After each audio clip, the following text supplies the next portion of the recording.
سوال پوچھا گیا کہ کیا ساس اپنی بہو کی غیر موجودگی میں اس کے کمرے میں جا سکتی ہیں اور کیا وہ اس کے کمرے سے جو چاہے اٹھا سکتی ہے جبکہ وہ دلیل یہ دیتی ہے کہ میرے بیٹے کا ہی تو مال ہے؟ اگر واقعی مال سارے کا سارا بیٹے کا ہو تو شرعاً بیٹے پر والدین کا نفقہ بھی لازم ہے، اور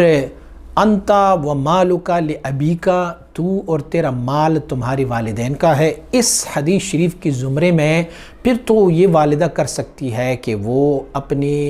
بیٹے کے مال میں بطور نفقہ وہاں سے وہ حاصل کر سکتی ہے۔ اگر مال جو ہے اس کمرے میں پڑا ہوا ساز و سامان، اس میں سے کچھ ساز و سامان بہو کا ہے اور کچھ ساز و سامان جو ہے وہ ان کے بیٹے کا ہے،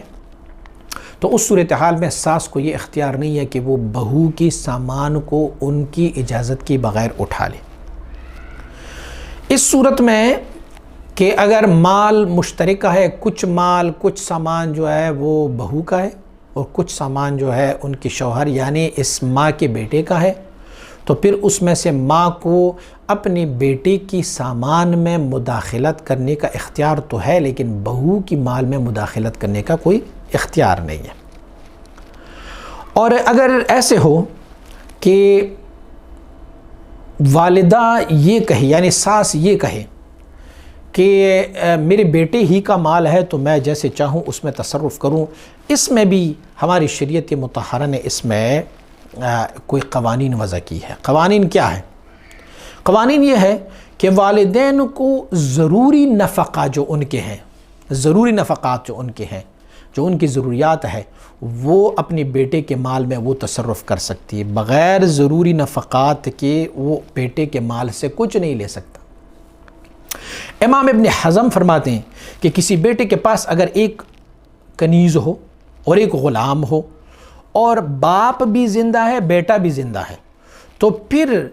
ان کا مختار ان کا بیٹا ہے، باپ نہیں ہے۔ دیکھیں، اگر پوری کا پورا اختیار والد کو بیٹے کے مال میں ہوتا تو پھر ایک بیٹے کے پاس اگر کنیز ہے، غلام ہے اور بیٹا بھی زندہ ہے باپ بھی زندہ ہے، دونوں زندہ ہے، ایک تو وراثت کا مسئلہ الگ ہے کہ بیٹا فوت ہوا تو وراثت میں مال جو ہے وہ باپ کی طرف جائے گا، باپ فوت ہوا تو پھر ان کی وراثت جو ہے وہ بیٹے کی طرف چلا جاتا ہے، یہ الگ مسئلہ ہے۔ لیکن باپ اور بیٹا دونوں زندہ ہو اور بیٹے کے ساتھ کوئی مال یعنی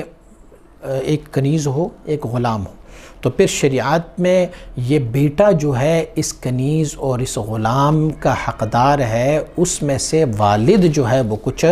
اختیار نہیں رکھ سکتا۔ پھر یہ بھی ہے کہ یہ بیٹا ہے، بہو کی کام میں ساس یا سسر کی اختیارات نہیں ہے۔ ہاں، وہ اپنی بیٹے کو حکم دے سکتے ہیں کہ بیٹا تمہاری بیوی ایسی ایسی ہے، اور بیٹا پھر اپنی شوہر ہونے کی اختیارات استعمال کر کے پھر اپنی بیوی سے اپنے ماں باپ کے لیے کچھ منوا سکتے ہیں۔ بیوی کے حقوق میں سے ایک حق یہ بھی ہے کہ بیوی کو الگ سے کمرہ دیا جائے، الگ سے ایک کمرہ دیا جائے، تو وہ کمرہ ایسا ہو کہ جس کا مختار بیوی ہو، تو جب ان کو اختیار اسی کمرے کا دیا گیا ہے اور اس میں اس نے اپنی استعمال کی چیزیں رکھی ہوئی ہیں، تو پھر ساس کو یہ اختیار نہیں ہے کہ وہ بہو کی مال میں تصرف کرے۔ ہاں، ماں اپنے بیٹے کے مال میں تصرف کر سکتی ہے، باپ اپنے بیٹے کے مال میں تصرف کر سکتی ہیں۔ آپ کہیں کہ بیٹے کا مال تو بیوی بھی ہے، لیکن مال میں یہ مال کے زمرے میں بیوی نہیں آتی، کیونکہ یہ منکوحہ ہے، یہ مال کے زمرے میں، کیونکہ یہ وراثت میں کسی اور کی طرف کنورٹ نہیں ہوتی۔ بیوی وراثت میں کسی اور کی طرف، اور مال جو ہے وراثت میں کسی اور کی طرف کنورٹ ہو سکتا ہے۔ یہاں تک تو آپ نے سن لیا۔ اب یہ بھی سنیں، کسی بیٹے کا باپ ان کی مال میں اگر اختیار رکھتا ہو تو بہو کے لیے ساس اور سسر جو ہے وہ بھی ماں باپ ہی کا اختیار رکھتے ہیں۔ مجھے یقین ہے کہ اگر ہماری یہ بچی اپنی ساس سے محض ان کے کمرے میں آنے کی وجہ سے لڑائی کرنا چھوڑ دیں اور ان کو بتائیں کہ یہاں پر جو میں بیٹھی ہوئی ہے یہ تمہارے بیٹے ہی کی وجہ سے بیٹھی ہوئی ہوں، تو پھر ساس اس میں انٹرفیئر نہیں کرے گی اور آپس میں پیار و محبت سے چلاتے رہیں گے۔ غرض کہ بہو اور ساس، بہو اور سسر کا معاملہ جو ہے وہ استحسانی ہے، ایک دوسرے کے ساتھ پیار و محبت کے ساتھ رہیں گے تو معاملات بہت آسان رہیں گے۔